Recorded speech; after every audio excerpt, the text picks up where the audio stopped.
Composing Gloves here, and today we're checking out The Sweeper by Denise Audio. So let's start off with an example. Now this is a track I started today, but it's got a couple good examples of the plugin in action. So I want to show it off using this. So let's really quick go ahead and just give this a quick listen. It's not been mixed, still heavily under construction. Here we go.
Yeah, so that's what I have right now. Definitely still a work in progress. Things sound quite cramped in some areas, and the mixing will help tremendously with this. Also still kind of deciding what parts of the leads in here. There's a bunch of layers, which layers I want when, trying to come up with perhaps a riff that works even better. Lots of experiments are going on. So let's go ahead and dive into the sweeper. So you actually heard it in several spots. There's three big cases of it.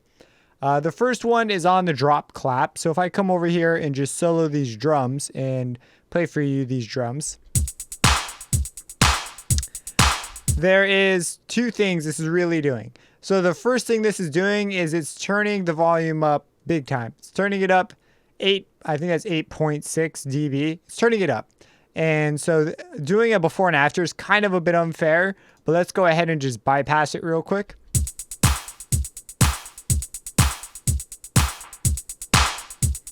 So the second thing it's doing is what Sweeper does is it's essentially like a dynamic EQ if the dynamics determined the position of the filter cutoff instead of how much it's cut by. So normally, right, dynamic EQs go up and down. The Sweeper goes right to left. And so it makes it a very, very interesting approach to EQing, because it's going to respond to the dynamics of the sound. So sounds that just turn on and stay on, they're not going to respond as dynamically to the sweeper. So the sweeper will be a much more static thing. But if you have something that is moving around, that is constantly turning on and off, the envelope of that, specifically the frequency envelope of that, is going to change how the sweeper behaves. And it's a really interesting idea. It'd be super interesting to build this into a full out EQ. It would just be kind of mind boggling. A dynamic EQ that's dynamic in like 2 dimensions, I guess. Kind of weird. So that's essentially what the sweeper is though. So it's actually giving us a envelope shape as well. And there's actually a bit of a resonance. 2% doesn't sound like a lot, but if I boost this just a bit, you'll begin to hear it. That. So I obviously didn't want it that much. So it's actually quite touchy. I'm actually very surprised at how touchy it is.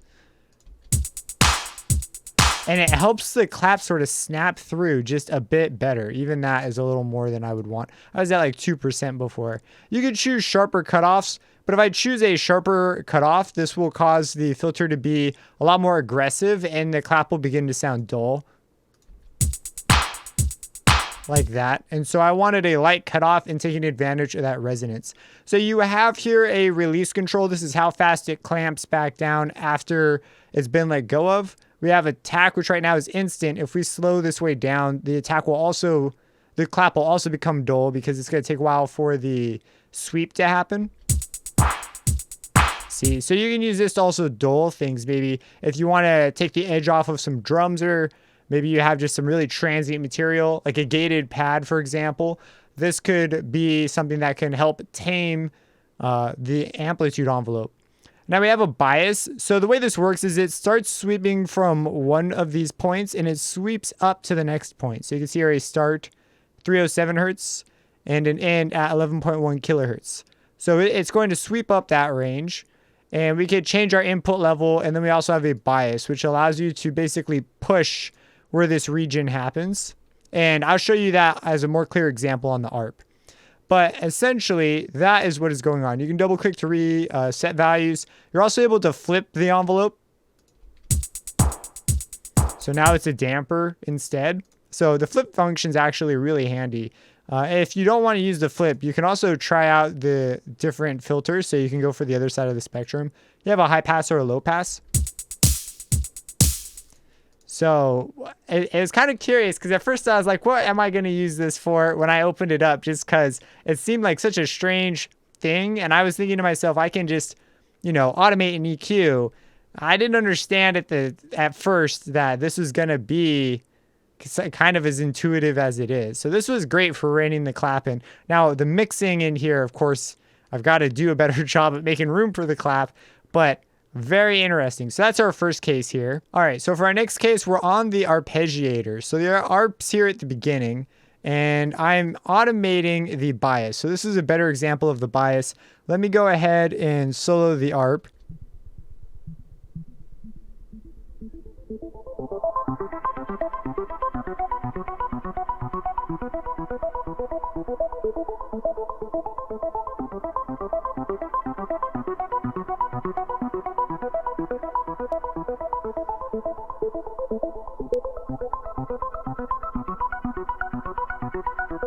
So what you're hearing is actually completely the sweeper. So the sweeper's moving up and down, and if I take it off, you'll actually hear quite a difference when it comes to the this sound, because this is muffling it quite a bit. I'm taking off a lot of the high end. Let's go over to where it's happening. Yeah, and I've also got some other stuff on here. I've got a Denise Perfect Room, which is the reverb. If I pull this up. Got one of these on here afterwards. So this, I want to shave off some of the high end before I feed it into that verb. So that's what this is doing. And I was also just kind of curious what this would sound like on an ARP because of the way this works. So I have a very quick attack again, and this time a faster release because I really want it to mimic the shape, right? Because the sound's going to come on and off very quickly. So I need an envelope that's going to do that. And it's essentially just a filter moving up and down. And let's go ahead and turn this back on. Yeah, it's just really, really nice. And you can also shape the resonance again. In this case, I went for a slightly sharper filter because I was aiming to take away some of the high end. Again, just dialing in input, output. And this is where it gets kind of interesting for me is the bias. So the bias right now is at negative 93%. And I'm actually sweeping it up and down. And that's what's giving us that filter sweep effect, but it's cool because it kind of scales the shape of this resonance being pushed around as opposed to just moving a filter. And so right here it's a little more pronounced because we go all the way up and down.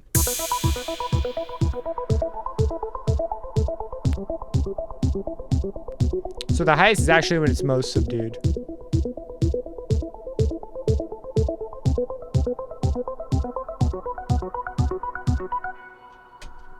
Yeah, so that's the second case. I thought this was a pretty cool case. And finally, we have it on the pad. So there's a pad here at the beginning. Let's go ahead and solo that.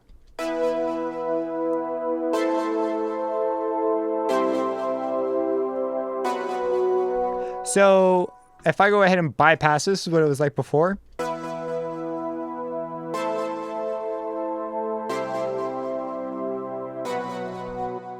So this was the first sound I actually made in the mix. I didn't know I was going to get as wild as I did with the layers later on.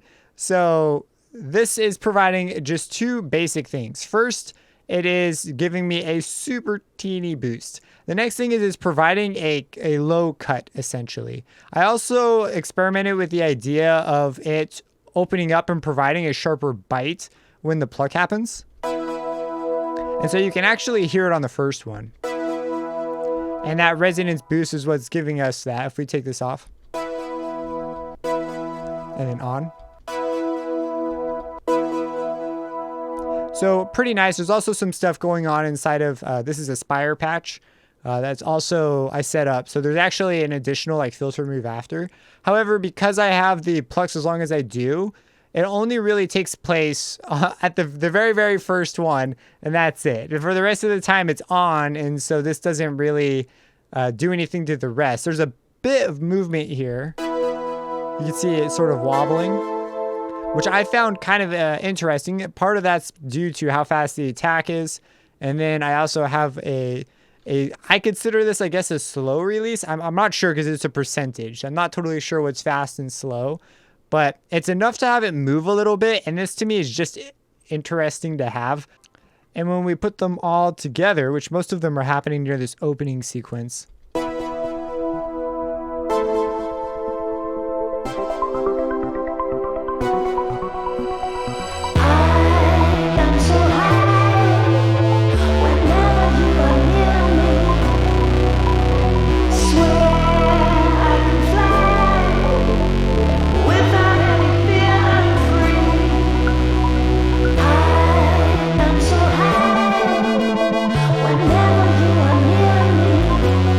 Yeah, so some pretty nice stuff there. So that's the sweeper, a very interesting plugin. If you want to set up something similar to this, you can actually do so with the Fruity Peak controller and the Parametric EQ too, if you have FL Studio.